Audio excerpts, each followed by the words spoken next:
Am I to believe that my son stood up for the first time in his life? Just because you danced? The words of a millionaire echoed through his multi-million-dollar mansion. It was an accusation, not a question, that reverberated through the grand house. Facing the millionaire was the new maid, who had no degree and even less experience. For 7 years, he had used his money to hire the best doctors and the most modern therapies, but he could not buy a single step.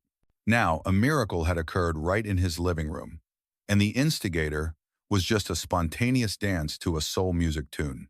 It was a truth too ordinary to accept, yet too miraculous to ignore. 7-year-old Theo Prescott lived in his own world. It wasn't that he couldn't speak, he was simply and inexplicably silent. He had never laughed out loud or screamed, not even during painful physical therapy sessions. Even when he fell and split his lip, he didn't cry, he just stared. Always watching, always listening, always silent. Dozens of specialists had tried everything, but all their efforts were in vain. Charles, his father, had spent immense amounts of money, but the boy remained there on his chair, as still as a statue.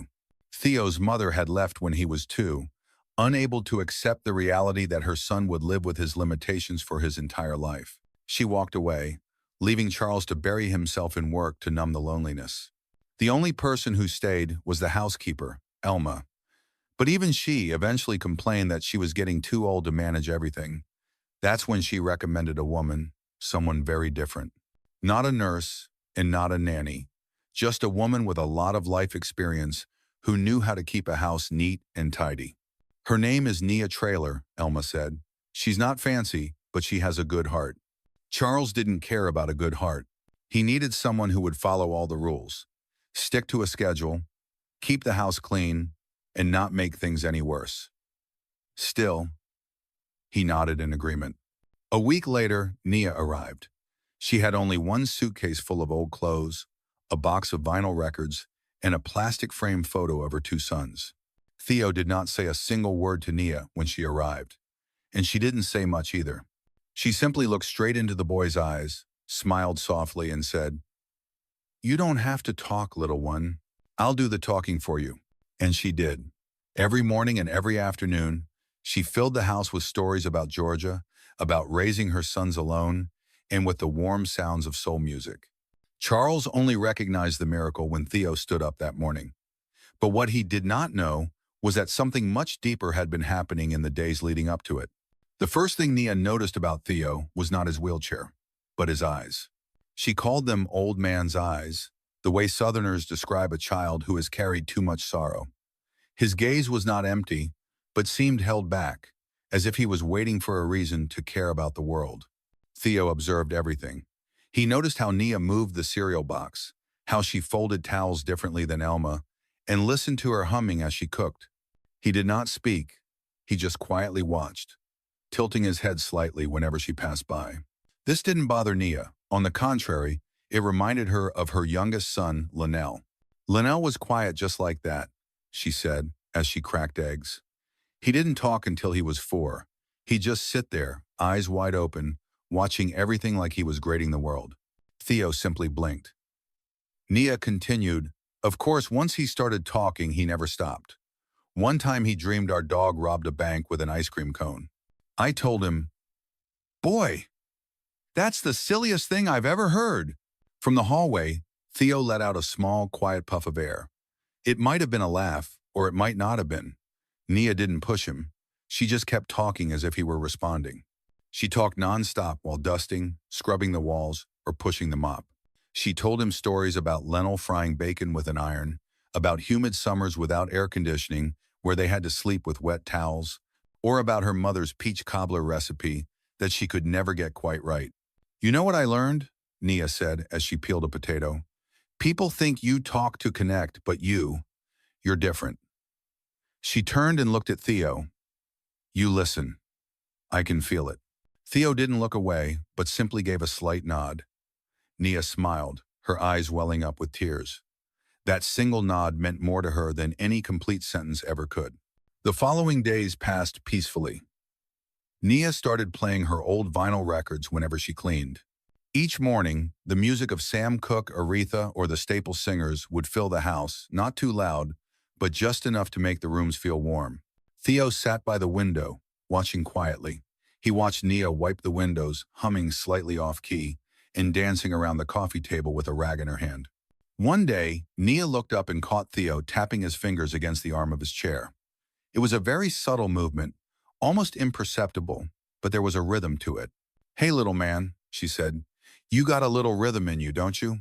Theo froze, his wide eyes looking up at her as if he had just been caught doing something wrong. Nia didn't laugh or make a big deal of it. She simply said, "That's a good thing. A very good thing." The next day, Nia left the living room door a little wider and turned the music up slightly. She slowed her dancing as if she were waiting for someone to join her. Theo still didn't follow along, but he was watching. Meanwhile, Charles was completely oblivious to the changes taking place.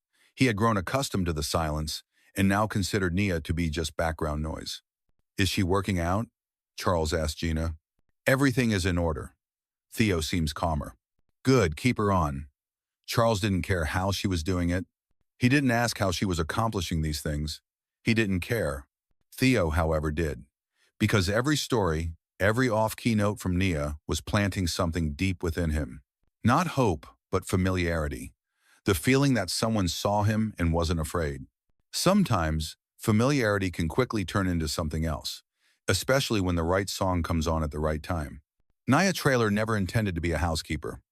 Her dream was to be a first-grade teacher because, as she said, kids that age still believe in magic and think grown-ups know everything.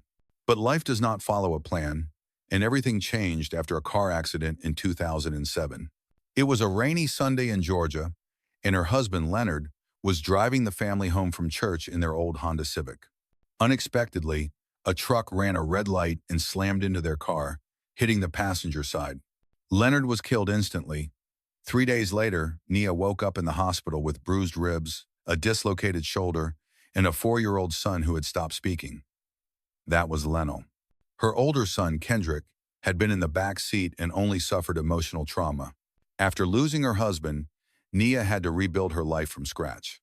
She moved in with her sister, taking on odd jobs like washing dishes, doing laundry for others, and even working as a part-time janitor.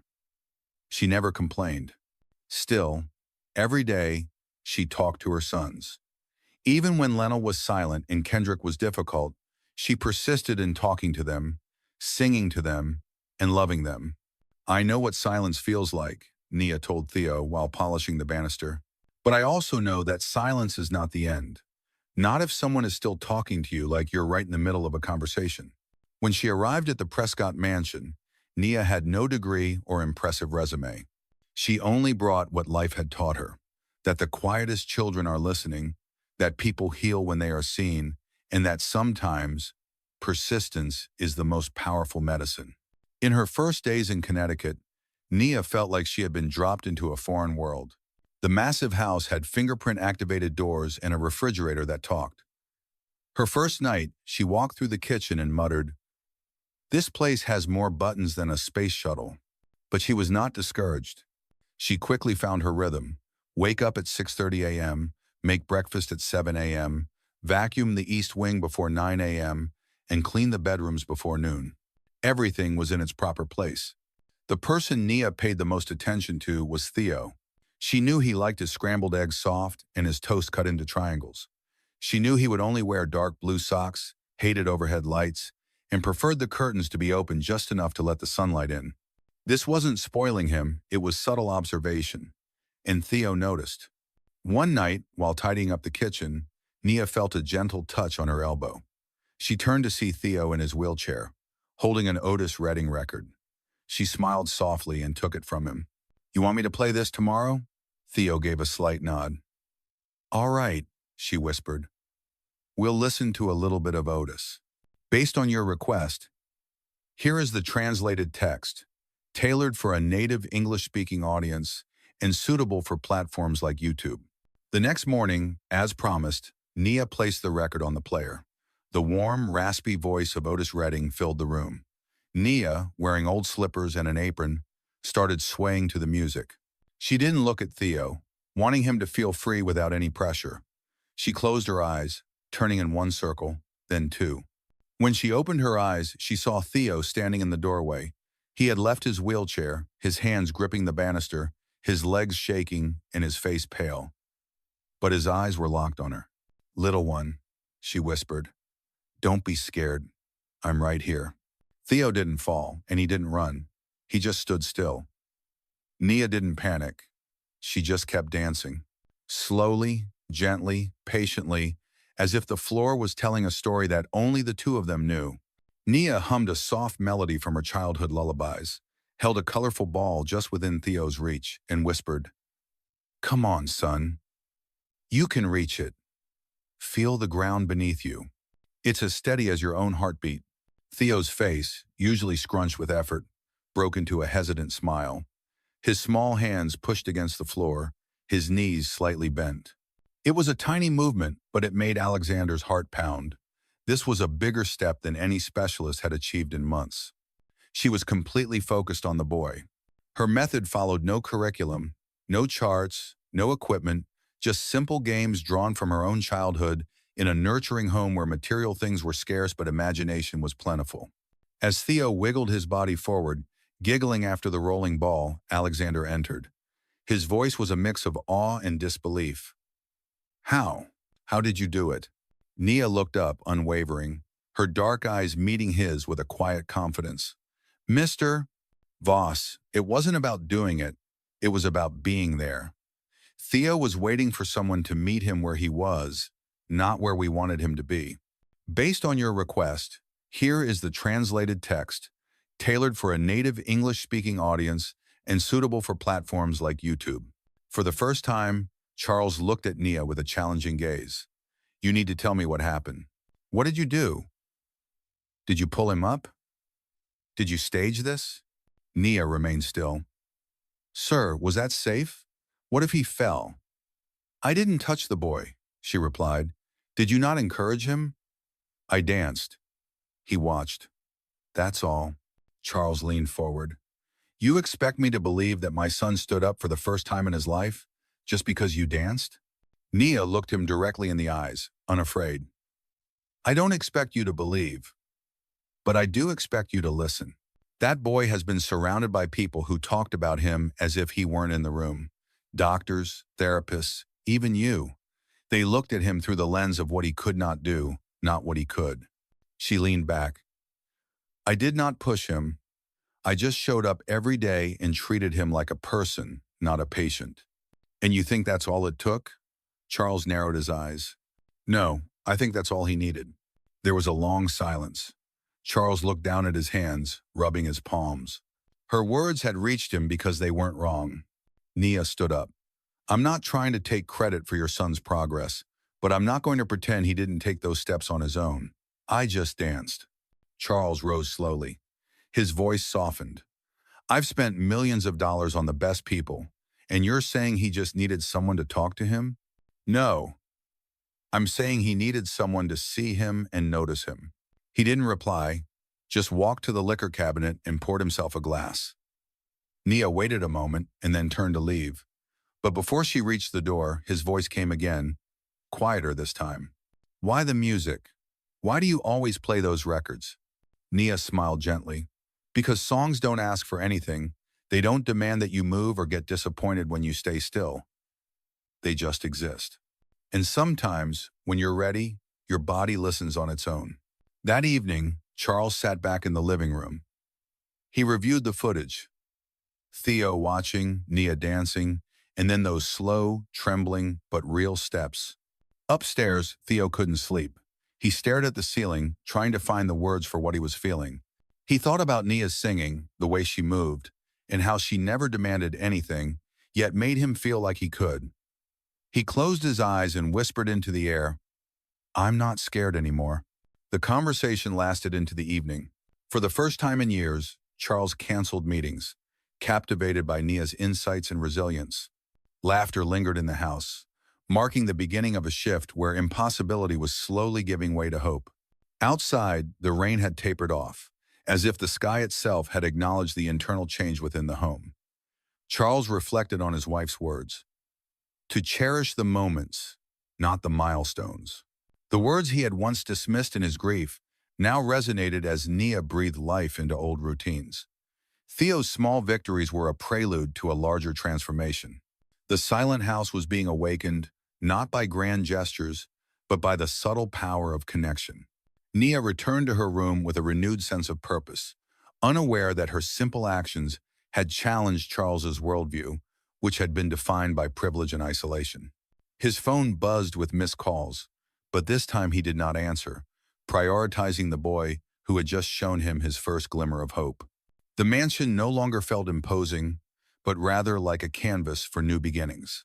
As night fell, Charles tucked Theo into bed, lingering longer than usual, whispering promises of presence. The child's peaceful sleep was a living testament to the day's miracle. Nia heard from the hallway, smiled gently, and quietly withdrew. The awakening chapter had laid the groundwork for deeper discoveries about trust and healing in the days to come. The next morning, Charles came downstairs earlier than usual.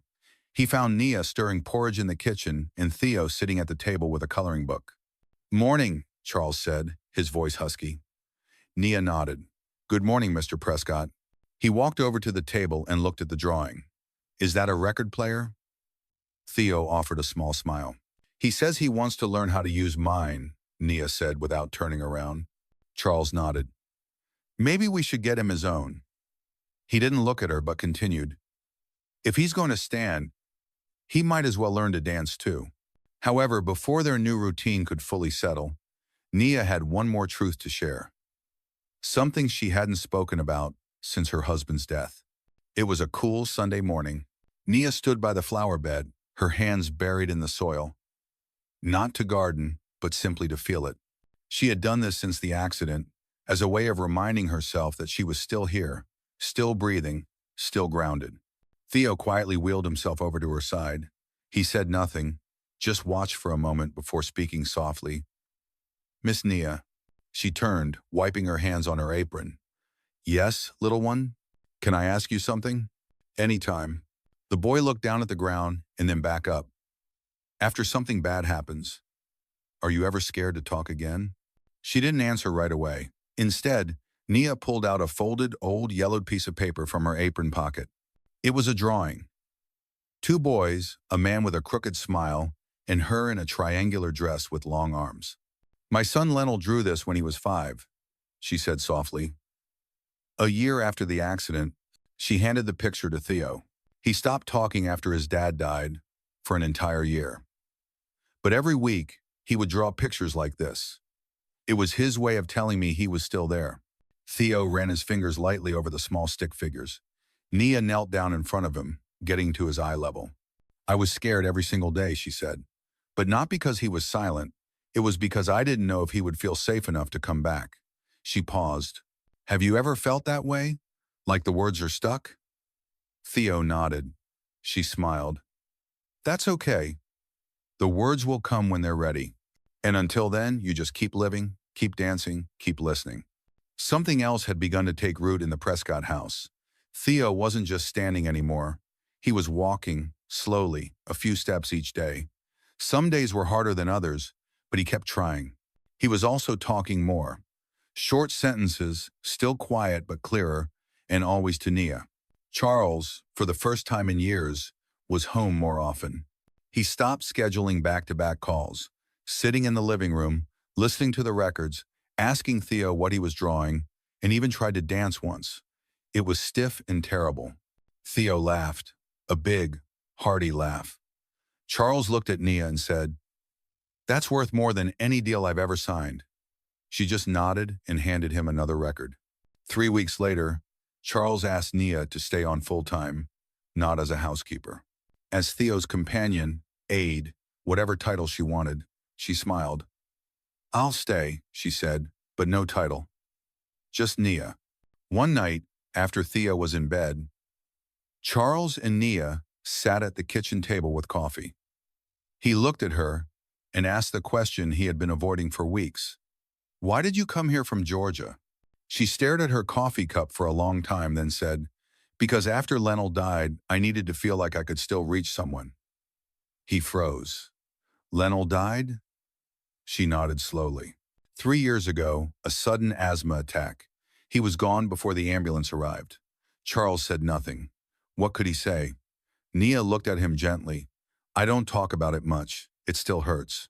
But when Elma called me about this job, saying there was a little boy who never smiled, I felt like something was pulling me here. Charles's voice was a whisper. You saved him. Nia shook her head. He saved me.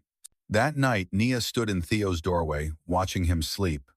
His legs curled up, his chest rising and falling slowly and steadily. She whispered, Thank you, little one, for letting me in, and turned off the light. Sometimes the people we least expect are the ones who change everything. Sometimes healing doesn't come from a clinic or a manual. Sometimes it's a song, a quiet room, a woman with tired feet and an open heart, and a little boy who was finally ready to stand up. If this story meant something to you, please share it. You never know who needs to hear it.